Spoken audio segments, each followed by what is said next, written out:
us one strategy on being successful in real estate investing.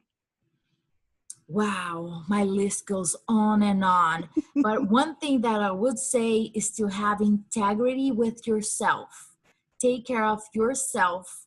And once your cup is full, you can give it away to other people.